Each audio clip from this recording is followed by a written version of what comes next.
on the inside of Busch Stadium in St. Louis. 1-0 Giants. Rick Russell, followed by Rob Thompson, and then it'll be Kevin Mitchell. Russell, a man who can hurt you with the bat, off speed for a strike, 0-1.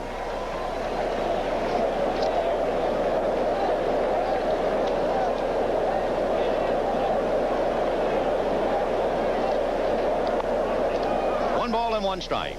He's really choked up on that bat. He just wants to make contact, put it in play. He, as you saw, one home run. It was against Cincinnati's Ron Robinson. That's a strike. 1-2. The only run, if you joined us late, Rob Thompson, the leadoff man, hit a ground ball with English on it off the end of the bat, and it fooled Dan Dreesen for an error. And he eventually worked his way around to third, having tagged up on a fly ball, scored on a ground ball to Fenelon. Fly ball into shallow left. Coleman, a late start, but he picked it off anyway. One down.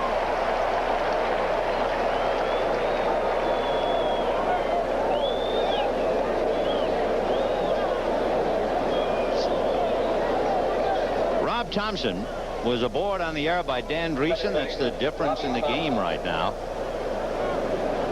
Rob took second on a single by Mitchell, tagged up and went to third on Leonard's fly ball, and then came home on the ground ball, where it certainly appeared as if Pendleton had a play to get him.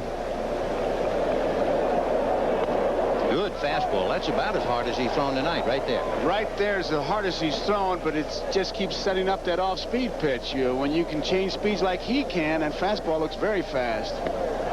Interesting, Thompson has 10 home runs, but he's certainly not considered a power hitter or any threat. And in his leadoff role, you look at him in relationship to where he is to home plate. He leads the Giants in being hit by pitchers. He's been hit 8 times, so he kind of hangs over that inside corner, which would seem to tell you he likes the ball away. He rooms with Mike Eldreddy, and talking to him, he says, boy, I want some of the Eldreddy's thinking to rub off on me, because Eldreddy's one of those guys who visualizes that perfect swing and really has an idea up there. 1-2. Got him. That's 4 strikeouts for Greg Mathews. He's retired 8 in a row.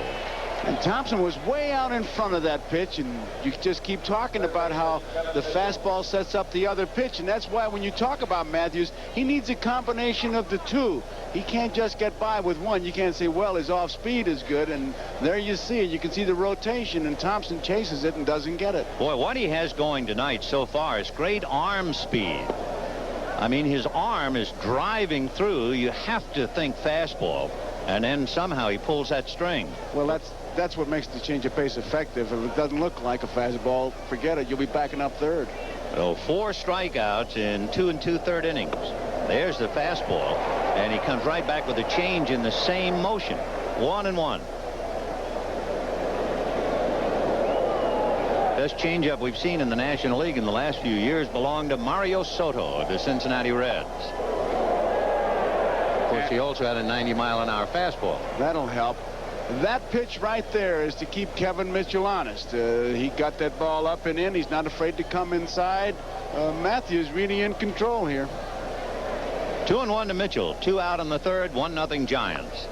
Fouled away off the end of the bat, dribbling over to the Cardinal dugout. Pena, as you might notice, with the bases empty, is a man sitting down on the job. In fact, the only way he can get any lower is if he dug a hole and sat in the hole. But of course, he can have that luxury only with the bases empty. It's probably the worst catching position of any major leaguer. 2-2. See if he gets all the way down again. Well, they kind of got on him about that a little bit. He doesn't kind of spread out like he used to on a couple pitches he has. He wants to give the low target. He got that from catching De Leon. Make sure he gets the ball down. There he goes. And Mitchell goes out after it, hits a fly ball to Coleman. 9 in a row retired by Greg Mathews, but the Giants have a run. And at the end of 2.5, 1-0 San Francisco. Just scratch